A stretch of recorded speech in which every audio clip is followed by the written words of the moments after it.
ఓం గం గణపతయ నమః శ్రీమాత్రే నమః శ్రీ వారాహిదేవ్యై నమో నమః. ఓం నమో నారాయణాయ. మార్గశిర మాసం ప్రత్యేకం విష్ణు పురాణం 4వ రోజు పారాయణం. Welcome to Chaganti party talks. మా వీడియో మీకు నచ్చినట్టయితే లైక్ చేయండి, మీ శ్రేయోభిలాషులందరికీ షేర్ చేయండి, అలానే మా ఛానల్ సబ్స్క్రైబ్ చేసుకోండి. జడభరతుడు. పరాశర మునింద ఒకప్పుడు భరతుడు అనే రాజు సాలగ్రామ తీర్థంని యోగ విద్యా సంపన్నుడైనాడు. విష్ణువును ఆరాధించి కూడా ముక్తిని పొందలేదు. ముక్తిని పొందకపోవడమే కాకుండా విప్రుడై జన్మించినాడు అని వింటివి. ఇందుకు హేతువు ఏమిటి? సంచారి అయి తరించేన బ్రహ్మ విద్యా విశారదుడయి ఉత్తమగతిని పొందినాడా? అదేదో తెలియపరిచి నా సందేహమును తీర్చండి మునీంద్ర అని అడిగాడు మైత్రేయముని. భరతుడు రాజ్యపాలన సాగించుతూనే కాలచక్రమున భక్తి తత్పరుడై ముక్తిని పొందగోరినాడు. ఆయన విష్ణువును ఆరాధించసాగినాడు. ఆయన ఒకనాడు నదికి వెళ్ళబోయేసరికి నిండు చూలాలుగా ఉన్న జింక దప్పిక వేసి నదిలో నీరు త్రాగుతున్నది. అదే సమయంలో సింహం గర్జన చేసింది. ఆ గర్జనకు జింక బెదిరి భయంతో నది అవతలకు దూకింది. ఆ సమయంలో జింక గర్భాన ఉన్న పసికూన నీటిలో పడినదని తల్లి జింక ప్రాణాలు విడిచింది. భరతుడు ఆ జింక పిల్లను రక్షించి తనతో ఆశ్రమానికి తీసుకువెళ్ళాడు. తల్లి లేని ఆ జింక పిల్లను భరతుడు అతి ప్రేమగా చూసుకుంటూ ఆశ్రమంలోనే ఉంచి పెంచసాగినాడు. భరతుడు జింక ఒకరినొకరు విడువలేనంత ప్రేమగా ఉంటున్నారు. జడభరతుడు జింక పిల్లల మధ్య ఏర్పడిన చనువు సఖ్యత వర్ణనాతీతం. ఒకరోజు ఆ జింక పిల్ల మేత కొరకు వెళ్ళింది. తిరిగి రావడానికి ఆలస్యమైంది. భరతుడు జింక రానందుకు ఆతృతపడ్డాడు. అడవిని గాలించసాగాడు. ఆనాటి నుండి తన జపాతపాదులను స్వస్తి చెప్పాను. దానిని పెంచుటే నిత్యవిధిగా కాలం గడుపుతున్నాడు. ఇలా ఉండగా భరతునకు అవసాన కాలం వచ్చింది. జింక తిరిగి వచ్చిందని తన చెంత చేర్చుకున్నాడు. దానికోసం కన్నీరు మున్నీరుగా ఏడవసాగాడు. జింక కోసం ఎదురు చూస్తుండగానే భరతుడు ఒకానొక రోజున మరణించాడు. మరణించిన భరతుడు జింకగా పుట్టి పెరుగుతున్నాడు. పూర్వజ్ఞానంతో స్నాలగ్రామునే తిరుగుతూ భక్తి శ్రద్ధలతో గడిపి తిరిగి మరణించినాడు. అయితే ఈసారి ఓ ప్రసిద్ధ బ్రాహ్మణి ఇంట బ్రాహ్మణుడిగా పుట్టాడు. అతను ధర్మసంపన్నుడై ఉండి కూడా కులాచార నిష్ఠాగరిష్ఠుడై కూడా తను హరిధ్యానంలో నిమగ్నుడై జీవితం సాగించి తరించాలన్న సంకల్పంతో పిచ్చివాడై తిరుగుతున్నాడు. అతని తల్లిదండ్రులు చనిపోవడంతో భరతుడు వేరే దారి లేక కందమూలాలను తిని అక్కడక్కడ దారి తెన్ను లేనివాడిగా తిరుగుతున్నాడు.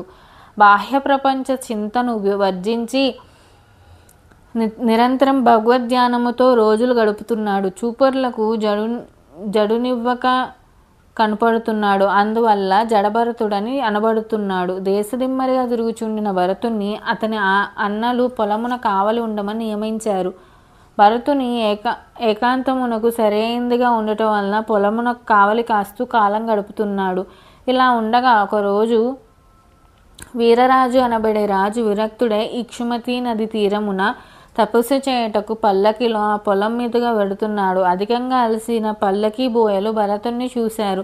ఆ దృఢకాయానికి పల్లకి అప్పగిస్తే కొంత శ్రమ తగ్గించుకున్న వారు అవుతారని ఆలోచించారు. బోయలు భరతుని ఉద్దేశించి, మహారాజు వారు నిన్ను పల్లకి మోయటకు పిలుస్తున్నారు, నీవు రానట్లయితే బంధించి తీసుకుని రమ్మన్నారు అని అన్నారు బోయలు. అప్పుడు భరతుడు కర్మానుభావం తప్పదని తలిచాడు. బోయలతో వెళ్ళి పల్లకి మోయసాగాడు. పల్లకి మోయటలో అనుభవం లేనందువలన ఎత్తుపల్లాలలో పల్లకి ఒరగడం మొదలైంది. అప్పుడు మహారాజు ఆగ్రహించాడు. బోయలను పిలిచి వాళ్ళ మీద కసురుకున్నాడు. వాళ్ళు పల్లకి మోస్తున్న జడభరతుడు సరిగా మోయినందుకే అట్లు జరుగుతుందని అన్నారు. అందులో తాము చేసిన తప్పులేదని చెప్పారు. అప్పుడు మహారాజు భరతుడి మీద ఆగ్రహించబోయాడు. నాకేమిటి బడలిక? భూమి ఎత్తుపల్లాలుగా ఉండుట వలనను అనుభవం లేని వాని వలన మోయట వలనను అట్లు జరిగింది. యావత్ ప్రపంచాన్ని భూదేవి భరించుచున్నది కదా. ఇది అంతా కర్మవశమునే కలిగిన సుఖదుఖాల భ్రాంతి కానీ మరొకటి కాదు అని చెప్పి ఎప్పటి వల్లే పల్లకి మోయడం మొదలుపెట్టాడు. మహారాజు అతను చెప్పిన మాటలకు నివ్వెరపోయాడు. వెంటనే పల్లకి నుండి కిందకి దిగాడు. భరతుడికి పాదాభివందనం చేశాడు. మహానుభావ, అజ్ఞానుడిని అవివేకమున మీ యందు అపరాధం చేశాను. నీవు జ్ఞాన సంపన్నుడివి, నీవు ఏలా ఇట్లు తిరుగుచున్నావు అని అడిగాను. తదుపరి భరతుని విషయం అంతా తెలుసుకున్నాడు. ప్రభు, ధర్మాధర్మాలు సుఖదుఖాల వల్లనే వ్యక్తమవుతాయి. ఊహ అనేదాన్ని ఊహించుట చేతనే సాధ్యమవుతుంది. అది తెలిసిన నాడు పరమాత్ముడు సమస్తము తనే అయి ఉన్నాడు కదా, ఆయన పరమాత్ముడు అనబడతాడు. కాళ్ళు చేతులు కలిగిన ఈ శరీరం మాత్రం నాది అనుకొనుట అవివేకం అగును. ఈ పల్లకి దారువా వృక్షమా? ఆ పేర్లతో పల్లకిని ఎందుకు పిలవరు? దీన్ని పల్లకి అనే ఎందుకు అన్నారు? వృక్షాల నుంచి తీసుకున్న దారువులకి ఒక రూపం కలిగించి అందులో కూర్చుండుట వలనే దీన్ని పల్లకి అన్నారు. రాజా, ఇది నాది, నేను, నీవు అనే అహం వదిలి సచ్చిదానంద స్వరూపం తెలుసుకున్నట్లు వంటి ప్రజలకు రాజువు, మాతాపితరులకు కుమారుడివి, కుమారులకు తండ్రివి, పెళ్ళానికి మొగుడవు, బంధువులకు రకరకాల వరుసల కల బంధువువి. వీటన్నిటినీ ఏ విధంగా చెప్పుకొంచున్నావో అటువంటి నీవు అనబడే వారందరినీ పరమాత్మ గురించి తరించగలవు అని చెప్పాడు.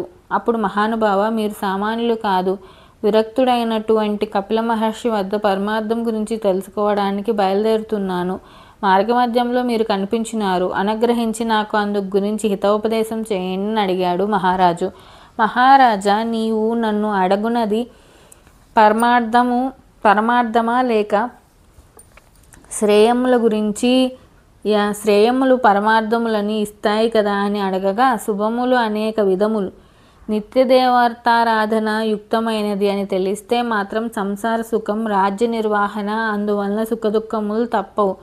యజ్ఞయాగాలు శ్రేయుదులకు చేయటం వలన స్వర్గఫలం సంభవించుతుంది. అది కొంతకాలమే ఉండి తదుపరి నశించును. ధర్మానికై ధనాన్ని ఖర్చు పెడతారు. ధ్యాన నిమగ్నమైన వాడు పరమాత్మ ఒక రూపుడే ప్రకాశించును. రాజ్య సంపదలు పరమార్థం అనుకున్నా అది బలపరాక్రమము, బుద్ధిచాతుర్యము సంరక్షితములు, పరమార్థము మాయాతీతములు, మానవ జన్మ ధన్యత అని భరతుడు ఉపదేశించెను. ఇది అంతా అర్థం చేసుకోజాలక మహారాజు మౌనం వహించాడు. అప్పుడు భరతుడు అది గ్రహించి, రాజా, నేను చెప్పింది నీకు అర్థమైనట్లు లేదు. రహస్యములను వివరించే ఇతిహాసములు చెప్పెదను, వినండని నిదాగా ఋషభుల ఇతిహాసములు వివరించినాడు భరతుడు. తదుపరి భాగం మరుసటి వీడియోలో చేస్తాను. Please subscribe my channel. Thank you.